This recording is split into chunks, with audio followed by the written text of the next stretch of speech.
Hello viewers, আসসালামু আলাইকুম, welcome back to my channel. আজকে আমি দেখাবো ভীষণ মজাদার কচু শাক রান্না, একদমই ঘরোয়া উপায়ে। আর আমি দেখাবো কিভাবে মাটির চুলায় কিন্তু আমি এই রান্নাটা করে নিচ্ছি।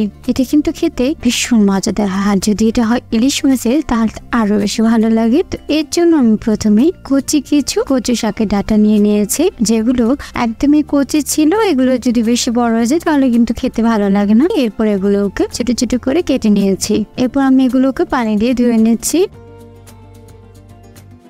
এগুলো ধুয়ে পরিষ্কার করে এবার আমি একটি কড়াইয়ের মধ্যে এগুলোকে সেদ্ধ করার জন্য বসিয়ে দিয়েছি এবং এটি ঢাকনা দিয়ে ঢেকে 10 থেকে 15 মিনিট আমি এগুলোকে সিদ্ধ করে নিচ্ছি। তো দেখতেই পাচ্ছেন এই কচু শাকগুলো কিন্তু সিদ্ধ হওয়ার সাথে সাথে প্রায় অনেকটাই কমে গেছে। এগুলোকে আরো কিছুক্ষণ আমি সিদ্ধ করে নিব এবং ততক্ষণে কিন্তু এগুলো একদমই কমে যাবে। এরপর আমি এগুলোকে তুলে পানিটাকে ছেঁকে নিচ্ছি। কেউ চাইলে পানিটাকে শুকিয়েও নিতে পারে।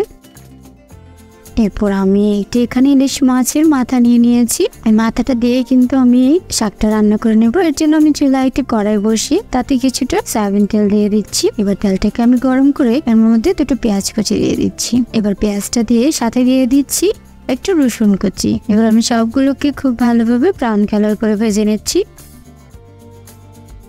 এগুলো ব্রাউন করা হয়ে গেলে এবার আমি অল্প কিছুটা পানি দিয়ে দিচ্ছি।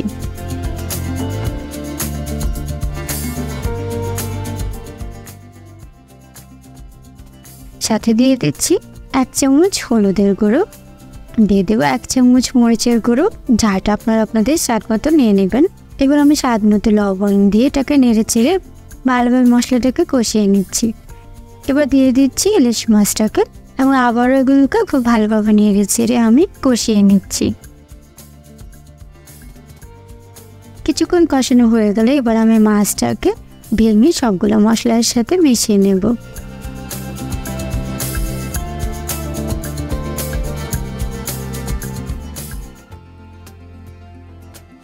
তো পানিটা যখনই শুকানো হয়ে যাবে বুঝতে হবে কষানো হয়ে গেছে। এবার আমি পানি ফেলে দেওয়া কচু শাকটাকে এর মধ্যে দিয়ে দিচ্ছি।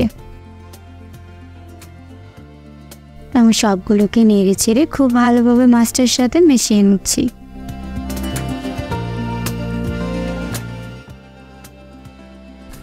এবার শাক আর মাছটাকে আমি আবারও 10 থেকে 15 মিনিট খুব ভালোভাবে কিন্তু মিশিয়ে নিতে থাকবো এবং জাল করে নেব।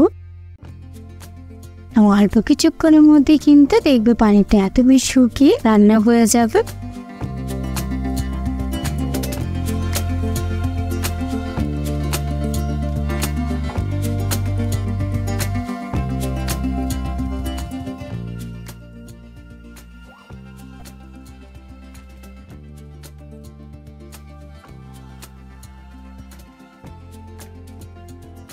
তো বন্ধুরা দেখতেই পাচ্ছ শাকটা কিন্তু একদমই রেডি। এটা কিন্তু খেতে ভীষণ ভীষণ মজাদার হয়। কেউ চাইলে মাছ ছাড়াও কিন্তু এটা রান্না করতে পারে। তবে কচু শাক যেভাবে রান্না করুক না কেন, মাছ বা মাছের ছাড়া দুভাবেই কিন্তু খুবই ভালো লাগে। ইলিশ মাছ দিয়ে কিন্তু আর একটু বেশি ভালো লাগে, তাই মাছটা দিয়ে আজকে করে দেখাচ্ছি। একদমই যারা কচু শাককে গলা চুলকানোর ভয় পায় তারা কিন্তু এভাবে রান্না করলে গলা চুলকানোর কোনো আশঙ্কা নেই। তো আমি আশা করছি বন্ধুরা আমার আজকের রেসিপিটি তোমাদের ভালো লেগেছে। আর আমার রেসিপিটি যদি ভালো লাগে তাহলে আমার চ্যানেলটিকে সাবস্ক্রাইব করে দিও। তোমাদের সাথে দেখা হবে আবারও কোনো নতুন ভিডিও নেই। সবাই অনেক বেশি ভালো থাকো। আল্লাহ হাফেজ।